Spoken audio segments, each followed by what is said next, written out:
Alors Francis, qu'est-ce qui vous révolte le plus en France aujourd'hui? Ce qui me révolte le plus, c'est l'injustice fiscale, l'injustice sociale et l'accumulation des richesses en quelques mains, quoi. Ça veut dire qu'il y a des pauvres. Est-ce que ça va de soi qu'il y ait des riches et des pauvres? Pour moi, non. S'il y a des riches, c'est parce qu'il y a des pauvres. Avant tout, c'est ça qui me révolte. Alors qu'est-ce qu'il faudrait changer justement?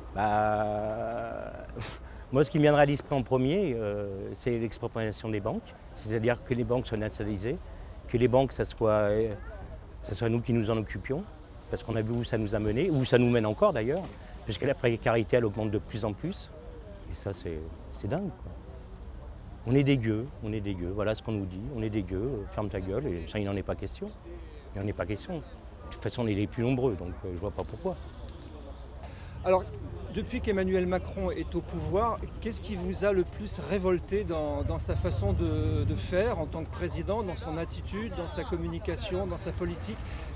Qu'est-ce qui vous a le plus choqué dans le président Emmanuel Macron? D'abord, d'une, il fait comme les autres, il accélère. Et c'est vrai qu'en plus, il a du mépris, ce gars. Mais je crois qu'il a un mépris dont il ne se rend pas compte. C'est-à-dire la façon dont il parle aux gens, même ses dernières déclarations, qu'est-ce qu'il a sorti, là, l'histoire de l'effort. Il y a des gens qui feraient des efforts, d'autres pas. Mais qu'est-ce que ça veut dire tout ça? Mais pour qui il se prend pour dire ça? Mais c'est fou. Il y a des gens qui galèrent, il y a des gens qui n'ont pas de boulot. Moi, j'ai appris dernièrement qu'il y a 15 000 morts à cause du chômage en France. Et ce n'est pas des fake news, c'est l'INSERM. Donc c'est quand même un institut sérieux. 15 000 morts dus au chômage. Mais c'est inacceptable. On n'a pas accepté ça. Personne ne doit accepter ça. Tout le monde doit se révolter. Tout le monde. Alors vous êtes retraité aujourd'hui. Comment vous avez ressenti cette hausse de la CSG qui a frappé de nombreux retraités en France? Une fois de plus, c'est un scandale. Qu'est-ce qu'on fait? Par exemple, ça correspond, l'ISF supprime, on va taxer les pauvres, et sur la CSG, et sur les APL, et on n'augmente pas leur salaire. C'est tout ça, enfin, je veux dire, ça. Moi, ça me semble tellement évident que j'espère que c'est évident pour de nombreuses personnes. Vous voyez ce que je veux dire? Vous avez participé à de nombreuses manifestations. Oui, bien sûr. Qu'est-ce que vous pensez des violences? Alors, la première violence dont je vais parler, c'est celle de l'État. C'est-à-dire à travers les policiers, et même j'ai vu, même il y a la BAC. Alors la BAC, ça veut dire Brigade Anticriminelle. Ça veut dire nous manifestants, on est des criminels. Parce qu'on va dans la rue, parce qu'on proteste contre cette politique, parce qu'on sait que cette politique, ils sont aux mains des banquiers, on est des criminels. Mais c'est eux les criminels. C'est eux les criminels. Il faut que tout le monde le comprenne, ça.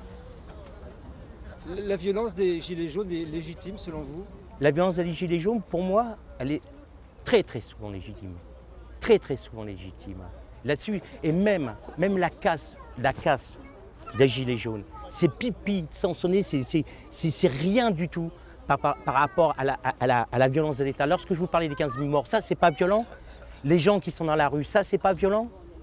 Les gens qui crèvent sur leur toit, c'est pas violent. Les vieux qui sont complètement isolés, les EHPAD dans des conditions absolument dégueulasses, où les infirmières, celles qui travaillent le dénoncent. Le capitalisme, qu'est-ce qu'il dit? Le capitalisme, c'est bon, c'est l'or gris. Ils ont trouvé l'or gris pour se faire du fric. Même sur les vieux, ils se font du fric. Mais c'est des pourris, ces gens.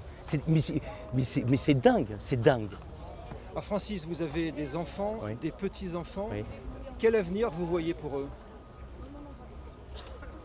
Franchement, je flippe. Alors vraiment, sérieusement, à tous les niveaux. Aussi bien écologique, bien entendu, aussi bien social. Comment ne pas flipper, quoi? Mais comment ne pas flipper? Il faut à tout prix, prendre les choses en main, que le peuple prenne les choses en main. Mais c'est plus que vital, parce qu'au niveau écologique, on a un boulot dingue à faire, mais absolument dingue. Mais même c'est flippant, même, parce qu'il y a des moments, je peux vous dire que je suis un pessimiste à ce niveau-là, redoutable. Hein. Mais bon, ceci dit, ils vivent, et moi je tiens à ce qu'ils vivent le plus longtemps, et tous les enfants et tous les petits-enfants. Et pas uniquement en France, hein, sur toute la planète. Hein. Parce que l'histoire de l'accumulation des richesses dont je vous parlais, c'est sur toute la planète que ça existe. On le sait. Il y a 1% des gens qui détiennent 90% des richesses. Mais qu'est-ce que c'est que ces histoires? Francis, une dernière question. Si vous aviez quelques mots à dire à Emmanuel Macron, qu'est-ce que vous lui diriez? Je dirais, Emmanuel Macron, vous avez fait une jolie lettre, mais ce n'est pas celle-là qu'on attendait, c'était votre lettre de démission. Mais que ça soit Emmanuel Macron ou les autres, je m'en fous à la limite. Emmanuel Macron, il représente les banquiers. alors que ce soit Tartampion qui représente des banquiers, lui, je m'en fous de ça. Pour moi, c'est clair. Mais lui, il a été tellement formaté. C'est-à-dire, il a fait des écoles, des machins, il est dans un monde. C'est sûr, c'est son monde. Mais son monde, ils sont rien, quoi. Et ces mecs, ils veulent nous... alors lui-même, c'est les banquiers. Je veux dire, c'est la petite marionnette des banquiers. Et lui, il veut faire ça pour nous aussi. Il veut nous agiter avec des ficelles. Mais il est ridicule, ce mec, il n'a rien compris. Moi, au début, je pensais qu'il était intelligent quand même. Mais au fur et à mesure, il dit tellement de bêtises, il a tellement de mépris pour nous, que ça ne peut pas être une forme d'intelligence.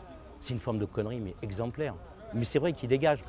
Mais lui, comme beaucoup d'autres, et comme je vous dis, ce n'est pas que le problème de lui. Avant tout, pour moi, c'est clair. C'est clair, il faut à tout prix exproprier les banques. Il faut qu'on nationalise au minimum les banques. C'est le minimum, ça. C'est le minimum.